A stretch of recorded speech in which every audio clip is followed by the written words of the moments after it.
And we're back. If you remember correctly from last time, we got a key from our good pal Herman. And there's only a few more places we could actually put it, so it's not a big mystery. The key could lead to a room with a giant middle finger, for all we know, though. That would seem appropriate considering everything that's happened so far. It would help if we actually used the key. That would help. So we found ourselves in the head office of the Asylum. Wow, those are some far-out books. That's a very, very good line. Nothing to tell me where he's taking Sarah. There are a few specific lines of dialogue I want to trigger in here, but it's rather difficult. Nice chair. There we go, that's one of them. Now, you can see by the banners in the back here that this is obviously Kaylin's office. Kaylin has been running the Asylum this whole time, in the present. Nothing to tell me where. And if I can get the dialogue to trigger. Nothing to tell me where he's taken Sarah. It seems Callan's been running this place personally. I suppose that's why Mitri's been locked in that cell. There we go, it tells us directly. That dialogue feels like it should be much easier to trigger. We just flipped a switch, and there's literally only one more door we can actually enter in the Asylum. Only one left. I'm kind of curious right now as to whether the Mitri that Peter spoke to was the real Mitri or whether it was Kaylin. I'm going to assume it's the real Mitri, given all the evidence we have so far. I mean, Hellboy seems to think the real Mitri stuck around a while, considering the dialogue we got back there in the head office, so let's just trust him on that. Things down here are a bit more technological than what we've been seeing so far, I think it's safe to say. It won't go on. I love how disappointed he sounds that the button does not work. Again, we really have absolutely no clues to go on right now, so we might as well run around just pressing every single button we can find, including these big ones over here.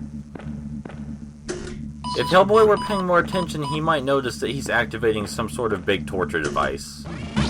Like some sort of surveillance readout. I wonder if I can make some sense out of it.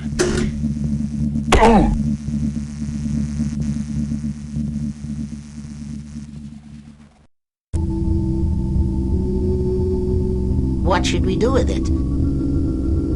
It looks sturdy. I bet it will last much longer than the humans we've had to work with. Callan was good to send us this one. We must remember to thank him. Yes, and then we must remember to ask for more. What the?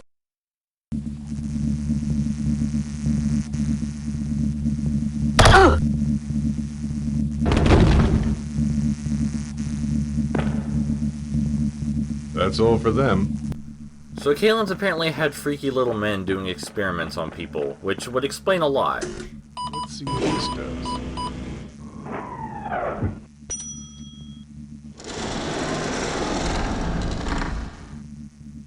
I love that even Kaylin's evil elevator makes that very pleasant ding noise.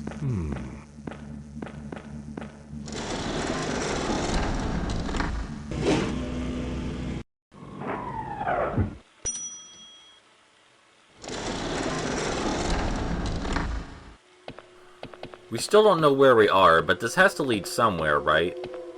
We can see that there appear to be some sort of water controls down here. At least we can assume that's what these are. I think that's safe to say. Maybe we can interrogate the next group of weird men we run into instead of killing them. The water pressure seems to be too high. Water pressure's too high, but there are a whole ton of switches to mess with in here. And that switch made a watery swooshy noise, which is good. Watery swooshy noise is a good thing. So we're just going to do that with the other switch. Alright, now that we've freed up the water, we have to actually use it somewhere to alleviate the pressure. And there is kind of a fountain directly above us, so I think you know where we're headed.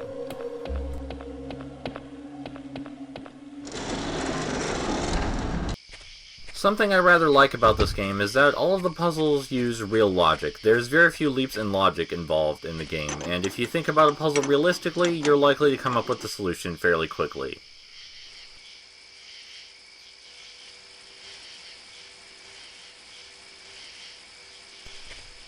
As such, I guess a lot of the puzzles can seem a lot more dull or orthodox, but I think it helps give the game immersion and cohesion. I mean, it's no Project Eden, but it's still appreciated. Alright, if that did not alleviate the water pressure, then nothing will, so we might as well go back and check on it.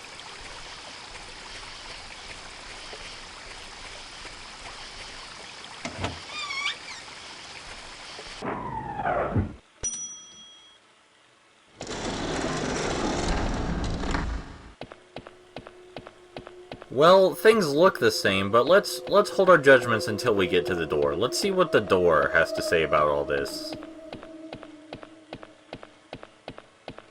The door says we're all clear. It's all good. We appear to be entering some sort of sewage area, judging by our surroundings. And if you think you see a sewer maze in our future, you would be right about that.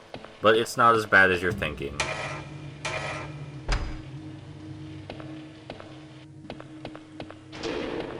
Guess I need to lower that bridge. But how? Sadly, Hellboy cannot just shoot the bridge's switch to lower it. We're going to have to go the long way around. And it is quite a long way around. We're not going to be coming back to that bridge for a while. I like to imagine that Kalen is just screwing with all these things in a desperate attempt to stop Hellboy from punching him in the face. What can I do to stop Hellboy? Well, I can fuck up the water pressure, and I can lower the bridge. Raise the bridge, rather. That ought to stop him. It's better just to not fight these things at all.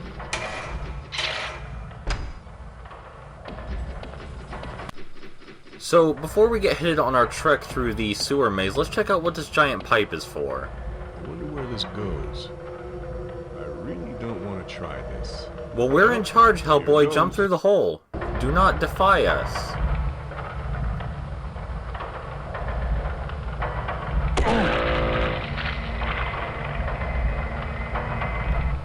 So yeah, if you'd done that before saving, that would be very bad. But luckily, Hellboy does warn you it's not a good idea. I would suggest everybody to brace themselves for some very uncomfortable noises.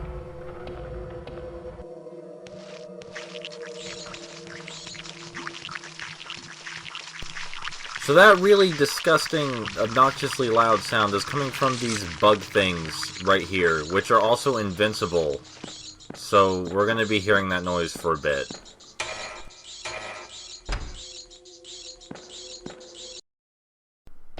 So this area, which is our most clear path forward, assuming we're going the right direction at all, is blocked off by some spinning turbine of death. This makes me wonder whether all this catacomb junk was here when Kalen bought the property, or whether he had evil engineers. I feel like there is some content missing from this game where we see Kalen involved in real estate. I mean, this property is probably worth a lot of money. Yeah, it's creepy and abandoned, but that has never, ever, ever stopped people. If anything, I think it might make the property worth more money. And I mean, there's been a Hellboy adventure game, and there's been a Hellboy beat-em-up. I want, like, the Hellboy stock exchange, because I would actually play that. I would.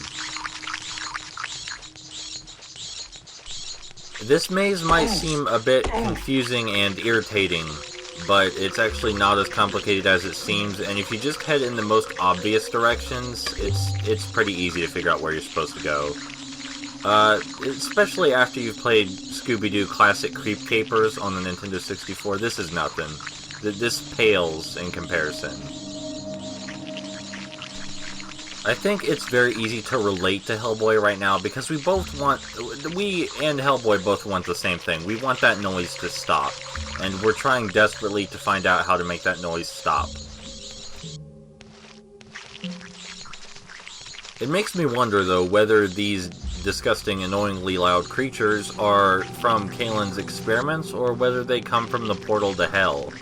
I'm going to assume they come from Kalen's experiments, because it sounds like Kalen has not quite opened the portal to hell all the way yet. I mean, he let a few Nohawk's Canis through, but I don't know if he could let out an entire bug army. Then again, maybe this bug army, maybe it's about size. This bug army is about the size of that big thing we fought on top of the tower, so maybe that's how the portal operates. Lots of big questions that need answered. I'm wondering whether Kalen can control where the portals open as well, because we don't know how much power he has. Maybe the portal just opened in the sewer and he had absolutely no say-so. That seems like it would be very inconvenient if you were trying to destroy the world. I am legitimately curious about this whole dynamic between Kalen and his brother Mitri and Nohawk's Canis, because, well, we never get to see them interact, really. Do they have discussions? Do they have to convince the Nohawk's Canis to come through the portal, or are they just like, hell yes. Hell yes, I want to destroy the Earth. Where have you been all my life? Hellboy is clearly blindly running forward at this point, trying desperately to find the noise, as are we. It's been quite a while, and we want it to stop.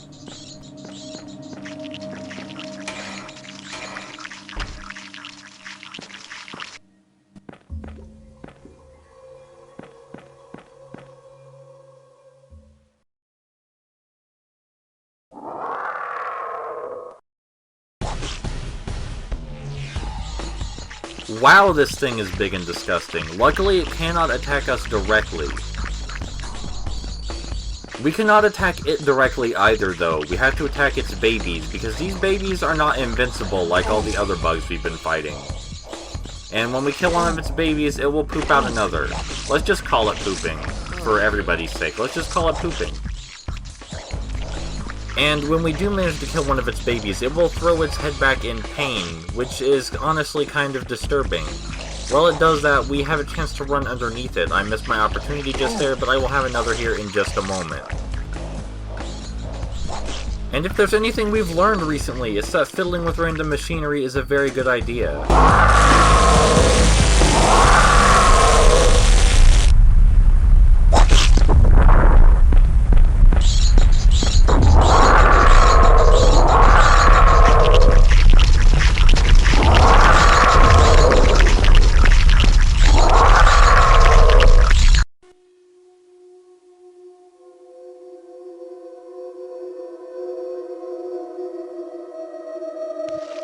Tunnel's sealed up. Do you hear that noise? Wait, listen for it. Silence. The noise is dead. And with that monster gone, we now have access to a lot of other areas in the sewer that we did not previously, because those creatures were blocking it. I am rather fond of the industrial look in this specific room. For some reason, I really like the way this room looks. It's pretty neat.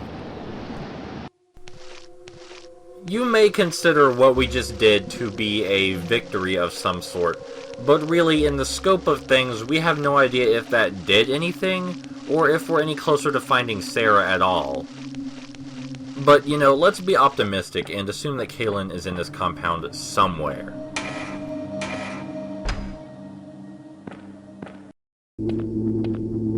Hey, more weird shit to touch.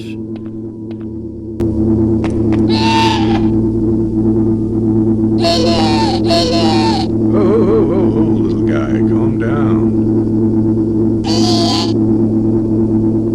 I'm looking for a girl. Was she here? Did Callan lock you in there? Have you seen him?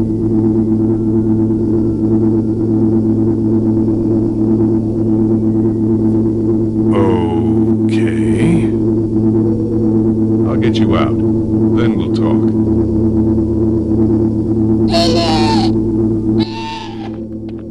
Hellboy is apparently fluent in desperate gibberish. We might as well help this little guy out. I mean, if he's Kalen's enemy, he's a friend of ours. The problem is that he stops to scream at us every few seconds. Yeah, while we're trying to free him. I'm not sure why he does that. It's not helping. We can see above this little guy's container there are 3 rings and a lock of some sort, and there are also 3 panels, so it's pretty easy to figure out that each panel controls one set of rings. The rings all move at different lengths depending on which panel you press, but if you pay attention, it's pretty easy to figure out, when you're doing the right thing. The real question is why this guy is locked up in the first place. I mean, he must have been a hindrance of some sort to Kalen for him to be locked up like this, but I can't imagine what, considering how tiny he is. Maybe he's really strong. Power is gone. Maybe he's just really, really strong, and we should not judge books by their covers. Because as soon as we let him out, he's gonna go Hulk and tear through this entire place and take down Kalen single-handedly. You just watch. You just watch.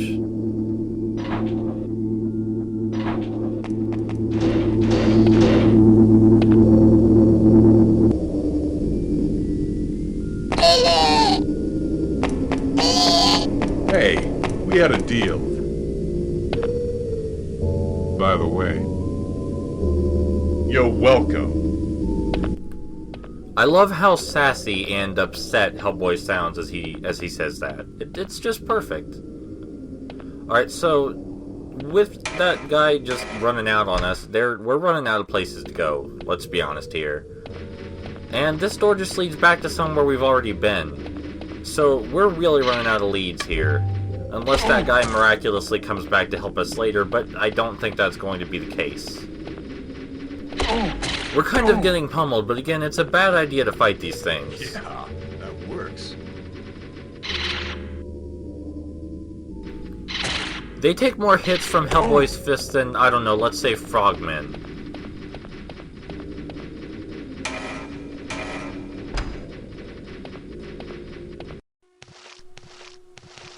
Now we're pretty much back where we started, but I'm going to be merciful and cut out most of my sewer crawling, for your sake. Most of it.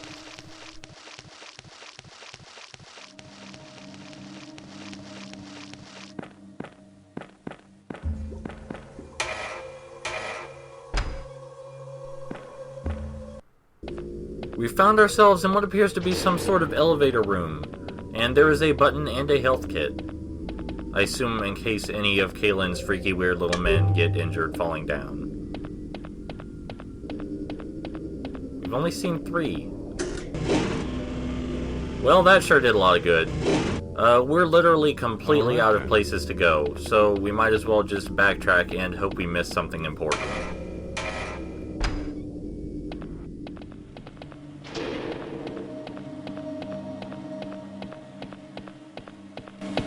Hey, something's in the vents.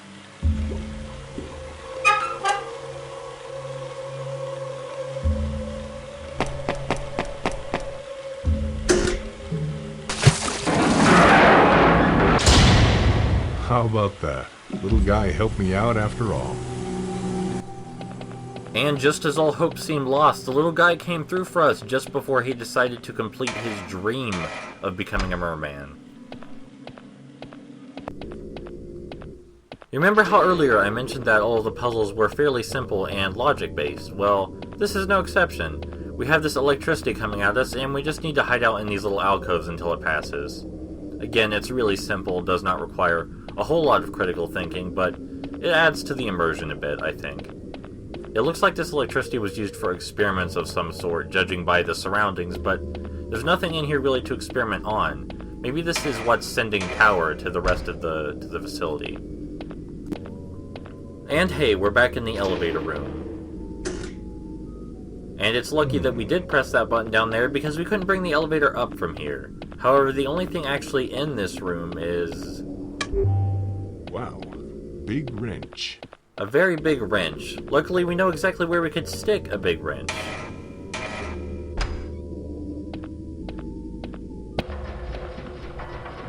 After a quick save, of course.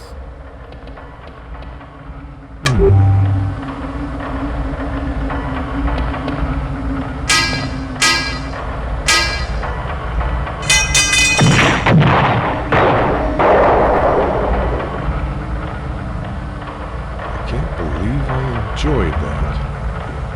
I wonder where this goes. I really don't want to try this. Well, here goes.